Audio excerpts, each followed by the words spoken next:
കൊച്ചിക്കാരി അച്ചായത്തി. അപ്പോൾ നമ്മൾ ഇന്ന് കൊണ്ടുവന്നിരിക്കുന്നത് മാരുതി സുസുക്കിയുടെ സ്വിഫ്റ്റ് ആണ്. 2019 മോഡൽ വണ്ടിയാണിത്. നല്ല നീറ്റ് ആൻഡ് ക്ലീൻ ആയിട്ടുള്ള വണ്ടിയാണ് കേട്ടോ. പിന്നെ വണ്ടിയുടെ ഡീറ്റെയിൽസ് പറയുകയാണെന്നുണ്ടെങ്കിൽ സിംഗിൾ ഓണർഷിപ്പിൽ നിൽക്കുന്ന വണ്ടിയാണ്. വേറെ ആക്സിഡന്റ് ഹിസ്റ്ററിയോ റീപ്ലേസ്മെന്റോ ഒന്നും തന്നെ ഇല്ല. അപ്പോൾ ഇതിന്റെ കൂടുതൽ ഡീറ്റെയിൽസ് അല്ല, എന്റെ ഷോറൂമിൽ കൊണ്ടുവന്ന വണ്ടി ഇട്ടല്ലേ, അപ്പൊ എനിക്ക് വീഡിയോ ഉണ്ട്. അതൊന്നും പറഞ്ഞിട്ട് കാര്യമില്ല. ഞാൻ എന്തായാലും ഇവിടെ വണ്ടി കൊണ്ടുവന്നിട്ട് എന്തായാലും കച്ചവടം. സ്ഥലം കണ്ടപ്പോ ഇങ്ങോട്ട് കേട്ടിട്ടതാ. അങ്ങനെ സ്ഥലം കാണുമ്പോ കേട്ടിടാനുള്ളതാണോ ഇത്? കൊണ്ടിട്ട് എല്ലാ വണ്ടിയും വിൽക്കുവോ? യെസ്. അപ്പോ സോഷ്യൽ മീഡിയയിലൊക്കെ വൈറൽ ആയിട്ടുള്ള ഒരു പെൺകുട്ടിയാണ് കൊച്ചിക്കാരി അച്ചായത്തി.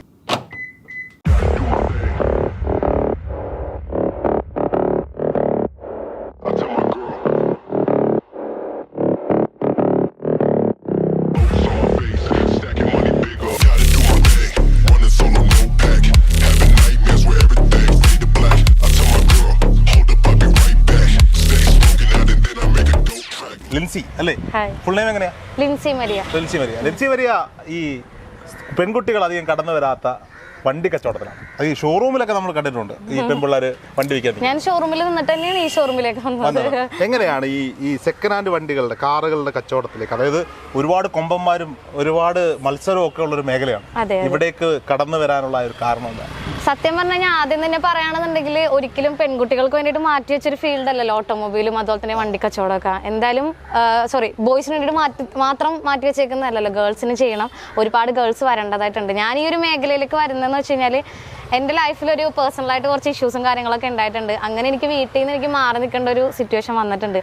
അങ്ങനെ ഞാൻ പഠിച്ചതും അതുപോലെ തന്നെ പഠിക്കുന്നതിൻ്റെ കൂടെ തന്നെ ഞാൻ വർക്കിന് പോകുമായിരുന്നു. ഞാൻ വർക്ക് ചെയ്തുകൊണ്ടിരുന്നത് ഓട്ടോമൊബൈൽ ഫീൽഡിലാണ്, സർവീസിലാണ്. അപ്പോൾ ഞാൻ അവിടെ സർവീസിൽ അഡ്വൈസറായിട്ടും CRE ആയിട്ടും ഓൾ ഇൻ ഓൾ ആയിട്ട് വർക്ക് ചെയ്തിട്ടുണ്ട്. അപ്പോൾ ഞാൻ ഈ ഫ്ലോറിൽ നിൽക്കുന്ന സമയത്ത് ഞാൻ പോയിട്ട് വണ്ടിയൊക്കെ നോക്കും, അതൊക്കെ എങ്ങനെ ചെയ്യുന്നത് കാര്യങ്ങളൊക്കെ. അപ്പോൾ എനിക്ക് അവിടെ ഉള്ള ടെക്നീഷ്യൻസ് ആണെന്നുണ്ടെങ്കിൽ എനിക്കിത് പറഞ്ഞു തരും. അങ്ങനെയാണ് വണ്ടിയായിട്ട് കുറച്ചും കൂടെ. റോഡിലൂടെ ഒരു വണ്ടി ഓടി പോകുന്ന കണ്ടു കഴിഞ്ഞാൽ അത് ഏതാണ് മോഡൽ, അത് ഞാൻ നോക്കിയിട്ട് പറയും. എന്തായാലും എല്ലാം തികഞ്ഞവളല്ലല്ലോ ഞാൻ. എനിക്ക് അറിയാത്ത കാര്യങ്ങളുണ്ട്. ഞാനിപ്പോ പഠിച്ചു വരുന്ന ഒരാളും കൂടെയാണ്. കാരണം ഒത്തിരി പെൺകുട്ടികൾ വരണമെന്ന് ആഗ്രഹിക്കുന്ന ഒരു ഫീൽഡ് കൂടെയാണ്. ഇപ്പൊ ഞാൻ ഈ ഒരു മേഖലയിലേക്ക് വന്നപ്പോഴാണെന്നുണ്ടെങ്കിൽ പോലും എനിക്ക് അറിയാത്ത ഒത്തിരി കാര്യങ്ങളുണ്ട്. അപ്പൊ ഞാനിത് ചെയ്താണ് ഞാൻ പഠിക്കുന്നത്. ഇപ്പൊ ഞാൻ ഓൾമോസ്റ്റ് പറയണമെന്നുണ്ടെങ്കിൽ ഒരു 2 years ആയി ഞാൻ ഇതിൽ. അത് എണ്ണ ഇല്ല കേട്ടോ. ഞാൻ സത്യം പറഞ്ഞു കഴിഞ്ഞാൽ നമ്മൾ ഇവിടുത്തെ ഷോറൂമിൽ മാത്രമല്ല, അല്ലാതെ പുറമേ ആണെന്നുണ്ടെങ്കിൽ നമ്മൾ വാട്സപ്പിൽ സ്റ്റാറ്റസ് അല്ലെങ്കിൽ ഫ്രണ്ട്സ് ഒക്കെ ആയിട്ടാണെന്നുണ്ടെങ്കിൽ നമ്മൾ വണ്ടി കച്ചവടം ചെയ്യുന്നുണ്ട്. എനിക്കൊരു ജസ്റ്റ് ഒരു സ്റ്റാറ്റസ് ഇട്ടാൽ തന്നെ നമ്മൾ അത്രയും ക്വാളിറ്റി ഉള്ള വണ്ടികൾ കൊടുക്കുന്നതുകൊണ്ട് തന്നെ ആളുകൾ എൻക്വയറി ചെയ്ത് നമ്മളെ. ഞാനൊരു ചോദ്യം ചോദിച്ചോട്ടെ, ഈ പെൺപിള്ളേര് മൊബൈൽ നമ്പർ ഒക്കെ കൊടുത്ത് വീഡിയോ ഒക്കെ ചെയ്യുമ്പോഴേ ഈ വണ്ടി മേടിക്കാനല്ലാതെ ടീമുകളൊക്കെ വിളിക്കാറുണ്ട്? പിന്നെ ഓഫ് കോഴ്സ്. ഞാൻ ഇന്നലെയും കൂടെ ഒരു വീഡിയോ ഇട്ട സമയത്ത് എനിക്ക് മാരേജ് പ്രപ്പോസൽ ആയിട്ട് വന്നായിരുന്നു. വണ്ടി കച്ചവടത്തിനൊപ്പം കൂടി ഒരു പരിപാടി. എന്താണ് പിന്നെ വോയിസ് ഇഷ്ടമാണ് നിന്റെ, എനിക്ക് നിന്നെ കല്യാണം കഴിച്ചാൽ കൊള്ളാം, എന്നിട്ട് ഞാൻ വേണമെന്നുണ്ടെങ്കിൽ ഒരു വണ്ടി എടുത്തോളാം, എന്നിട്ട് ഞാൻ നിന്നെ കെട്ടിക്കോളാം. എന്നാ ഒരു വെടിക്ക് 2 പക്ഷി എന്ന് പറഞ്ഞ പോലെ തന്നെ ഞാൻ പറയാം, എന്റെ പൊന്നായിട്ട് എനിക്ക് തീരെ താല്പര്യമില്ല. ഞാൻ പറഞ്ഞ എനിക്ക് ഇപ്പൊ കല്യാണത്തിന് താല്പര്യമില്ല എന്ന് ഞാൻ പറഞ്ഞത്. വണ്ടി കച്ചവടം ഉണ്ട്, അതിനോട് ഇടയ്ക്ക് വെച്ചൊരു വസ്തു കച്ചവടത്തിന്റെ പരിപാടികൾ പിടിച്ചിട്ടുണ്ട്. അതുകൊണ്ട് അത് ഞാൻ സൈഡായിട്ട് ചെയ്യുന്നത്. അപ്പം ഈ 2 വർഷം കൊണ്ട് കൊച്ചിക്കാരി അച്ചായത്തി എന്ന് പറഞ്ഞൊരു ഫേസ്ബുക്കിലും യൂട്യൂബിലും ഇൻസ്റ്റാഗ്രാമിലും ഒക്കെ പേജ് തുടങ്ങി അതിലൂടെ വാഹനങ്ങൾ വിൽക്കുന്ന ഒരാൾ. നമ്മളെ ഇതിനകത്തെ ഒരുപാട് ചതിക്കുഴികൾ ഒടിഞ്ഞു കിടക്കുന്ന ഒരു മേഖലയാണ്. അബദ്ധങ്ങൾ പറ്റിയിട്ടുണ്ടോ വണ്ടിയൊക്കെ എടുത്ത്? ഒരുപാടുണ്ട്. ഞാൻ ഒരു കാര്യം പറയാം, ഒത്തിരി നമുക്ക് ഒരുപാട് പൈസ ഉണ്ടാക്കുന്ന ഫീൽഡും അതുപോലെ തന്നെ ഒരുപാട് ശത്രുക്കൾ ഉണ്ടാക്കാൻ പറ്റിയ ഒരു ഫീൽഡാണ് വണ്ടി കച്ചവടം. ഞാൻ മനസ്സിലാക്കിയെടുത്തോളം ഈ 2 വർഷം കൊണ്ട് ഞാൻ മനസ്സിലാക്കിയതാണ്. ഞാൻ ഒത്തിരി ഞാൻ പറ്റിക്കപ്പെട്ടിട്ടുണ്ട്. അതെന്ന് പറഞ്ഞാൽ ആദ്യമൊക്കെ ഞാൻ ഓരോ ഷോറൂമിലൊക്കെ പോയിട്ട് ഞാൻ വീഡിയോസും കാര്യങ്ങളൊക്കെ ചെയ്തു. ഞാൻ ശരിക്കും പറഞ്ഞു കഴിഞ്ഞാൽ ഞാനൊരു വ്ളോഗറാണ്.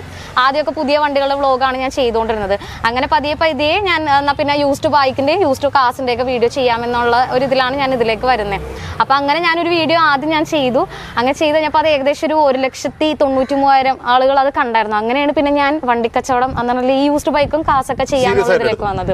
അങ്ങനെ ഈ നിൽക്കുന്ന സമയത്ത് തന്നെ നമ്മൾ ഒരു വണ്ടി കച്ചവടം ചെയ്യുമ്പോഴത്തേക്കും നമുക്ക് എന്തായാലും അതിൽ നിന്നൊരു കമ്മീഷൻ ഉണ്ടാവുമല്ലോ. അപ്പോൾ ഒരു വണ്ടിയിൽ നിന്ന് നിങ്ങൾക്ക് ഒരു 1000 രൂപ തരാമെന്ന് പറഞ്ഞാണ് ആദ്യം നമ്മൾ ചെയ്തത്. അങ്ങനെ ഏകദേശം ഒരു 100 വണ്ടികൾ ഞാൻ എന്തായാലും അവിടെ വിറ്റ് കൊടുത്തിട്ടുണ്ട്. അങ്ങനെ ഏറ്റവും ലാസ്റ്റ് വരെ എനിക്ക് തോന്നുന്നു ഒരു 1,00,000 രൂപ അടുത്തായപ്പോഴത്തേക്കും ഞാൻ ചോദിച്ചു, ചേട്ടാ എനിക്ക് കമ്മീഷൻ്റെ ഒന്ന് റെഡിയാക്കാമോ എന്ന് ചോദിച്ചപ്പോഴത്തേക്കും പറഞ്ഞു ഞാൻ എൻ്റെ പാർട്ട്ണറായിട്ട് ഡിസ്കസ് ചെയ്തിട്ട് എന്നിട്ട് പറഞ്ഞു ഓക്കെ എന്തായാലും വേണമല്ലോ, അപ്പോൾ അത് ഡിസ്കസ് ചെയ്തിട്ട് പറയാമെന്ന് പറഞ്ഞു. ഞാൻ ഓക്കെ എന്നാൽ ചോദിച്ചിട്ട് പറഞ്ഞാൽ മതി എന്ന്. അങ്ങനെ ഞാൻ നെക്സ്റ്റ് ടൈം ചോദിച്ചപ്പോഴത്തേക്ക് ഞാൻ പറഞ്ഞു നിങ്ങൾക്ക് വല്ല 1000-2000 തന്നിട്ട് ഒതുക്കിയാൽ മതി എന്ന് എൻ്റെ അടുത്ത് പറഞ്ഞു. അത് കേട്ടപ്പോൾ സത്യം പറഞ്ഞു കഴിഞ്ഞാൽ എനിക്ക് ഭയങ്കര 1 ലക്ഷം കെട്ടിട്ടെടുത്ത് 1000-2000 വേണമെന്നുണ്ടെങ്കിൽ നിങ്ങൾക്ക് അങ്ങനെ പോയാൽ മതി. പക്ഷേ ഞാൻ അവിടെ ചെയ്യുന്ന അത്രയും ഞാൻ ആ ഷോറൂമൊക്കെ ഞാൻ ബൂസ്റ്റ് ചെയ്തായിരുന്നു മാക്സിമം. കാരണം ഒരാളെ നേരിട്ട് എങ്ങനെ പറ്റിക്കുന്നത് ഞാൻ നേരിട്ട് കണ്ടിട്ടുണ്ട്. അപ്പൊ അന്ന് മുതൽ ഞാൻ തീരുമാനിച്ചൊരു കാര്യമാണ്, എന്തായാലും എനിക്കൊരു ഷോറൂം ഉണ്ട്, നല്ല വണ്ടികൾ കസ്റ്റമേഴ്സിന് കൊടുക്കണം. കാരണം നമ്മൾ ഈ വണ്ടികൾ എടുത്തിട്ട് നേരെ കൊണ്ടുപോയിട്ട് വർക്ക്ഷോപ്പിലേക്ക് കയറ്റാനുള്ളതല്ല, അവർക്ക് വണ്ടി ഓടിക്കാനുള്ളതാണ്. അപ്പൊ അതുകൊണ്ട് കൊടുക്കുകയാണെന്നുണ്ടെങ്കിൽ നല്ല വണ്ടികൾ കൊടുക്കണമെന്നുള്ളത് ഞാൻ അന്ന് തീരുമാനിച്ചതാ. അങ്ങനെയാണ് പിന്നെ ഈ വണ്ടി വാങ്ങാനൊക്കെ പോകുമ്പോഴേ ഇപ്പൊ നമ്മുടെ ബാക്കിൽ ഒരുപാട് വണ്ടികൾ കിടപ്പുണ്ട്. ഈ വണ്ടികളൊക്കെ എടുക്കാൻ പോകുമ്പോൾ ഏതെങ്കിലും മെക്കാനിക്കിനെ കൂടെ കൂട്ടിയിട്ട് മെക്കാനിക്കിനെ കൂട്ടിക്കൊണ്ടുപോകും. കാരണം ഞാനൊരു പെൺകുട്ടി ആയതുകൊണ്ട് നമുക്ക് പറയാൻ പറ്റത്തില്ല. ഇപ്പൊ ഞാൻ ഒറ്റയ്ക്ക് പോയി കഴിഞ്ഞാൽ എങ്ങനെ, ഇപ്പൊ അടുത്താണെന്നുണ്ടെങ്കിൽ ബൈക്കൊക്കെ ആണെന്നുണ്ടെങ്കിൽ ഞാൻ നോക്കിയിട്ട് തന്നെ എടുക്കും. കാസൊക്കെ ആണെന്നുണ്ടെങ്കിൽ കുറച്ചും കൂടെ എക്സ്പേർട്ട് ആയിട്ടുള്ള ഒരാൾ വേണം. എനിക്ക് അറിയാമെന്ന് വെച്ചിട്ട് ഞാൻ നോക്കും. പക്ഷെ എന്നാലും വാല്യുവേഷൻ നന്നായിട്ട് ചെയ്യേണ്ടതായിട്ടുണ്ട് കാറിന്. അതായത് ഇപ്പം വണ്ടി എടുക്കാൻ ആഗ്രഹിക്കുന്ന ഒരാള് ലിൻസിയെ വിളിക്കുകയാണ്, അല്ലെങ്കിൽ ലിൻസിക്ക് ഇൻസ്റ്റയിലോ വാട്സാപ്പിലോ മെസ്സേജ് അയക്കുകയാണെങ്കിൽ അടുത്തൊരു പ്രോസസ് എങ്ങനെയാണ്? നിങ്ങൾ വണ്ടിയുടെ ഡീറ്റെയിൽസ് ഒക്കെ ഞാൻ അത് നമുക്കൊരു കാറ്റലോഗ് ഉണ്ട്, ഞാനത് അയച്ചു കൊടുക്കും. എന്നിട്ട് അവർക്ക് അതിൽ ഏത് വണ്ടിയാണോ വേണ്ടതെന്ന് വെച്ച് കഴിഞ്ഞാൽ അവരെ സെലക്ട് ചെയ്തിട്ട് എല്ലാം അങ്ങനെ തന്നെ. പിന്നെ കുറെ പേരെന്ന് പറഞ്ഞു കഴിഞ്ഞാൽ നമ്മുടെ ഇൻസ്റ്റാഗ്രാമിലെ വീഡിയോസ് കണ്ടിട്ട് തന്നെ സ്ക്രീൻഷോട്ട് അയച്ചിട്ട് വണ്ടി ഏതാ ഇതിന്റെ ഡീറ്റെയിൽസ് പറയാന്നൊക്കെ പറഞ്ഞിട്ട് അയച്ചിരുന്നു. ഇതെല്ലാം വിൽക്കാനിട്ടതാണ്. ഇതിൽ കുറെ ഇതൊക്കെ പോയി കിടക്കുന്ന വണ്ടികളാണ്. അപ്പോ പിന്നെ പുറത്തുനിന്ന് ഇപ്പൊ വണ്ടികളുടെ ഒരു വരവ് വലുതായിട്ട് കൂടിയിട്ടുണ്ട്. യു പിയിൽ നിന്നും ഡൽഹിയിൽ നിന്നും ഹരിയാനയിൽ നിന്നൊക്കെ ഒരുപാട് വണ്ടികൾ വരാൻ അത്തരത്തിലുള്ള വണ്ടികൾ ഡീൽ ചെയ്യുന്നുണ്ട്. ചെയ്യുന്നുണ്ട്. അത് കൂടുതലും എന്റെ ബ്രദറാണ് ഡീൽ ചെയ്യുന്നത്. കാരണം അതിന് ഒരുപാട് പ്രൊസീജിയേഴ്സും കാര്യങ്ങളൊക്കെ ഉണ്ട്, പേപ്പർ വർക്ക് കാര്യങ്ങൾ കൂടുതലുണ്ട്. ഞാൻ ചോദിക്കട്ടെ, ഇത്രയും വണ്ടികളൊക്കെ വിറ്റ് മേഖല നിൽക്കുന്ന ആളായതുകൊണ്ട് ചോദിക്കാം, ഈ നോർത്തിൽ നിന്ന് കൊണ്ടുവരുന്ന വണ്ടികൾ വിശ്വസിച്ചെടുക്കാൻ പറ്റത്തില്ല എന്നൊക്കെ പറയുന്ന ആളാണ്. ശരിയാണ്, അത് നമുക്ക് കംപ്ലീറ്റ്ലി നമുക്ക് വിശ്വസിച്ചെടുക്കാനായിട്ട് പറ്റില്ല. ചിലപ്പോൾ ഫ്ലഡ് എഫക്റ്റഡ് ആയിട്ടുള്ള വണ്ടികളുണ്ടാവും, ഇടിച്ച വണ്ടികളാവും. പിന്നെ അതുപോലെ തന്നെ നമ്മൾ ഇപ്പൊ ഈ ഇടയ്ക്ക് ഒരു വീഡിയോ ചേട്ടൻ കണ്ടിട്ടുണ്ടോ എനിക്കറിയില്ല, നമ്മൾ മറ്റേ എൻ്റെ ഒരു പേര് പറയാൻ ഞാൻ മറന്നുപോയി ആക്ച്വലി. അതൊക്കെ ചെയ്തെന്ന് പറഞ്ഞാൽ പശ വെച്ചിട്ട് ഇങ്ങനെ മറ്റേ സാധനം വെള്ള കളർ ഒരു പശ പോലത്തെ സാധനം തേച്ചിട്ട് മറിച്ച് കളയുന്ന രീതിക്കൊക്കെ ചെയ്യുന്നുണ്ട്.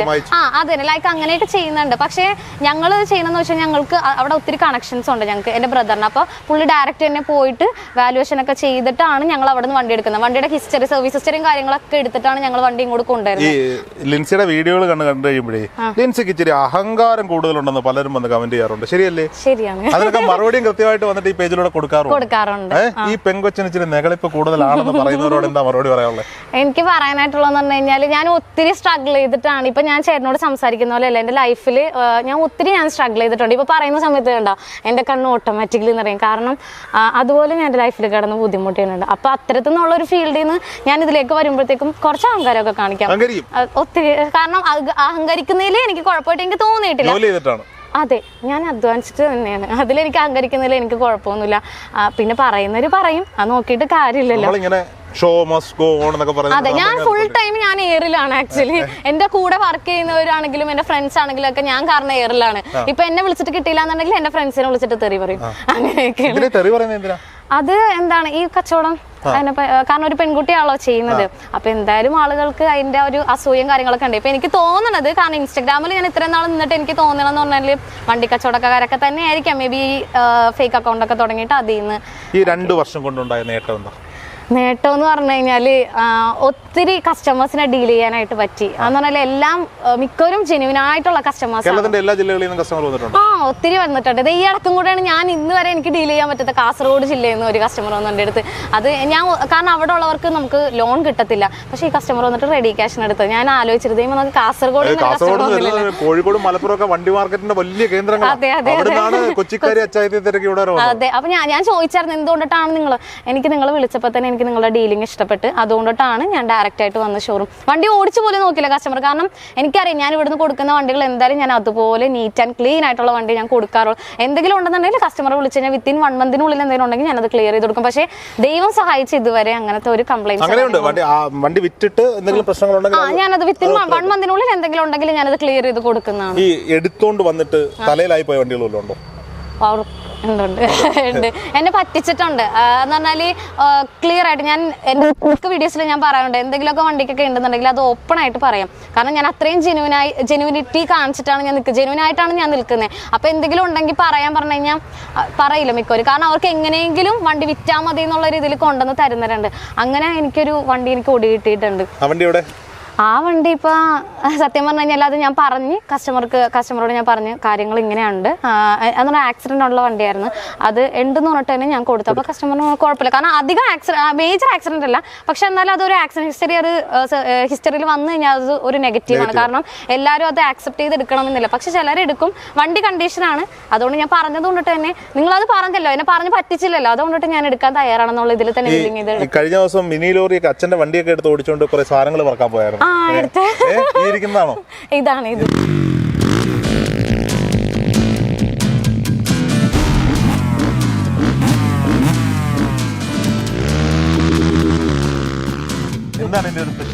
ഇത് നമ്മളെ കുട്ടികൾക്ക് വേണ്ടിയിട്ടുള്ള ബൈക്കാണ്. 50 cc വരുന്ന ബൈക്കാണ്. ഏകദേശം ഒരു 5 വയസ്സ് മുതൽ 10 വയസ്സുള്ള കുട്ടികൾക്ക് നമുക്ക് ഇത് യൂസ് ചെയ്യാവുന്നതാണ്. പെട്രോൾ ആണ്. 1.5 ലിറ്റർ ടാങ്ക് കപ്പാസിറ്റി വരുന്നുണ്ട്. 1 ലിറ്റർ പെട്രോളും. റോഡിൽ ഇറങ്ങിയാൽ പറക്കും.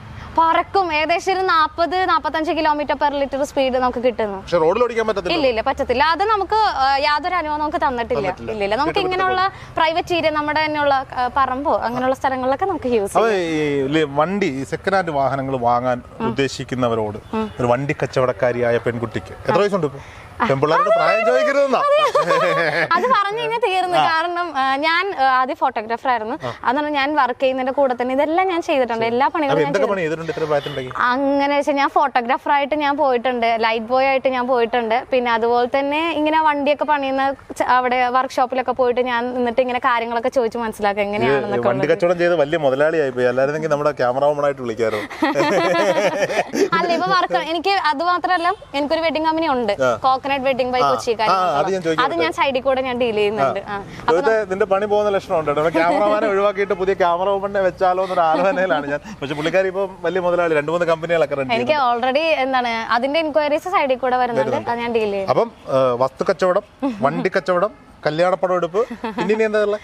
ഇനി അടുത്തത് നെക്സ്റ്റ് ഇങ്ങനെ വന്നുകൊണ്ടിരിക്കുക. അടുത്തത് വേറെ വലിയൊരു കാര്യം. കാരണം ഇത്രയും ഇതിൽ നിന്ന് വന്നിട്ട് എന്തുകൊണ്ടാണ് നിങ്ങൾ ആ ഒരു ഫീൽഡിലേക്ക് പോയെന്ന് ചിന്തിക്കുന്ന ഒരു സംഭവം വരുന്നുണ്ട്. അത് ഞാനിപ്പോ പറയില്ല. സർപ്രൈസ് പൊട്ടിക്കാറാകുമ്പോൾ ഞങ്ങളെ വിളിക്കൂ. അതെ, ഉറപ്പായിട്ടും വിളിക്കും. ഓക്കെ, അപ്പോ വണ്ടി ഇഷ്ടപ്പെടുന്നു. നല്ല വാഹനങ്ങൾ, സെക്കൻഡ് ഹാൻഡ് വാഹനങ്ങൾ ലാഭത്തിൽ വാങ്ങിക്കാൻ വിശ്വസിച്ച് വാങ്ങിക്കുക. ലാഭത്തിൽ കൊടുക്കും. കാരണം ഞാൻ റേറ്റ് കൂട്ടിയാണെന്ന്, പക്ഷേ ആ റേറ്റിനുള്ള വണ്ടി ഉണ്ട്, അത് വെർത്താണ്. നിങ്ങൾക്ക് ആ പ്രൈസിന് എന്തായാലും വെർത്തായിരിക്കും. പക്ഷെ ഇവിടെ വന്നു കഴിയുമ്പോൾ എന്തായാലും ഞാൻ നെഗോഷ്യബിൾ ചെയ്തിട്ടാണ് കൊടുക്കുന്നത്. അതെ, പിന്നെ ആൾക്കാർക്ക് എന്തെങ്കിലും നെഗറ്റീവ് പറയണ്ട അതിനെ പറ്റിയിട്ട്, എന്നാലല്ലേ ശരിയാവത്തുള്ളൂ. അപ്പൊ അതുകൊണ്ട് ഞാൻ റേറ്റ് കൂട്ടി ഇടുന്ന മാർക്കറ്റ് റേറ്റിനേക്കാളും പറഞ്ഞാലും കസ്റ്റമർ വരുന്നുണ്ട്. കസ്റ്റമർ ജനുവിനാണെന്ന് തോന്നിയ വില കുറച്ച് കൊടുക്കും. മാന്യമായ വിലക്ക് ചെറിയ ലാഭമൊക്കെ എടുത്തിട്ട് ഒരു വണ്ടി കൊടുക്കും. ഇതൊക്കെ പാർക്ക് ആൻഡ് സെയിൽ ആണോ, വാങ്ങിച്ചിട്ട് വിൽക്കുന്നത്? പാർക്ക് ആൻഡ് സെയിലും ഉണ്ട്, അതുപോലെ തന്നെ ക്യാഷ് പർച്ചേസും ഉണ്ട്.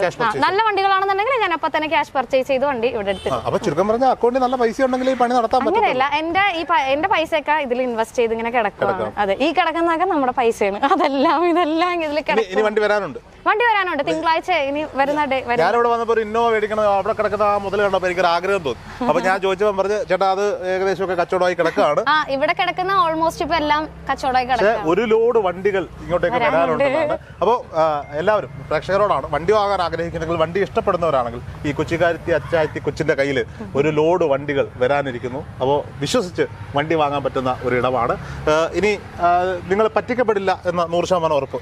ഉറപ്പായിട്ട് എന്തെങ്കിലും ഉണ്ടെന്നുണ്ടെങ്കിൽ ഞാനത് പറഞ്ഞിട്ട് കൊടുക്കത്തുള്ളൂ. എനിക്ക് ആരെയും പറ്റിക്കണമെന്ന് യാതൊരു ആഗ്രഹമില്ല. കാരണം പറ്റിച്ചു കഴിഞ്ഞാൽ എനിക്ക് കിടന്നുറങ്ങാൻ പറ്റില്ല. ഈ ചില പെൺകുട്ടികളുണ്ട്, ഞാൻ ഈ മേഖലയിലേക്കൊക്കെ പോയാൽ ശരിയാവോ എന്നൊക്കെ മടിച്ച് നിൽക്കുന്നവരുണ്ട്. ഈ പെൺകുട്ടികളോട് എന്താ പറയാനുള്ളത്? പെൺകുട്ടികളോട് എനിക്ക് പറയാനായിട്ടുള്ളതെന്ന് പറഞ്ഞു കഴിഞ്ഞാൽ, നിങ്ങളും ഈ മേഖലയിലേക്ക് വരണമെന്ന് ഞാൻ പറയത്തുള്ളൂ. ഓട്ടോമൊബൈൽ ഫീൽഡിലേക്ക് പെൺകുട്ടികൾ ഏത് മേഖലയിലായാലും ഇറങ്ങി അങ്ങോട്ട് കളിക്കുക, നമ്മൾ അത്രേ ഉള്ളൂ. ബാക്കി വരുന്നെടുത്ത് വെച്ചിട്ട് കാണാം. ഇപ്പൊ ഞാനാണെന്നുണ്ടെങ്കിൽ ഈ ഒരു ഫീൽഡിൽ വന്നപ്പോ എന്നെ ഒത്തിരി ആൾക്കാർ തളർത്തിട്ട്, നിനക്ക് പറഞ്ഞ പണിയല്ലേ മോളെ ഇത്, നീ വേറെ വല്ല പണിക്ക് പോകാനോ പറഞ്ഞ.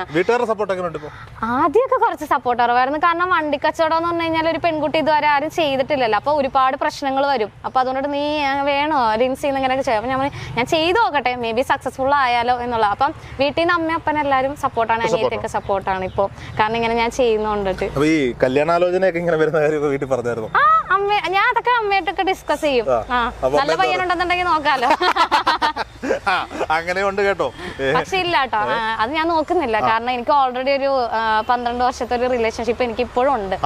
അപ്പൊ അതുകൊണ്ടിട്ട് ഞാൻ നോക്കുന്നില്ല മാരേജ് പ്രപ്പോസൽ. അപ്പൊ അത് ആ പ്രതീക്ഷയിൽ ആരും ഇങ്ങോട്ട് ഓക്കെ. അപ്പം ഇതാണ്, നല്ല വണ്ടികൾ വേണമെങ്കിൽ കൊച്ചിക്കാരി അച്ചായത്തെ വിളിക്കാം. ഇവരുടെ നമ്പർ ഞങ്ങൾ ഈ വീഡിയോയിൽ കൊടുക്കാം. ഓക്കെ, എന്തായാലും Lincy, all the best. Thank you so much. Okay, എന്നെ എന്തായാലും ഇതിന് ഇന്റർവ്യൂവിന് എന്നെ വിളിച്ചതിന് ഒരുപാട് നന്ദിയുണ്ട്. ഫസ്റ്റ് ടൈം ആണ് കേട്ടോ ഞാൻ ഇങ്ങനെ അറ്റൻഡ് ചെയ്യുന്നത്. Thank you so much.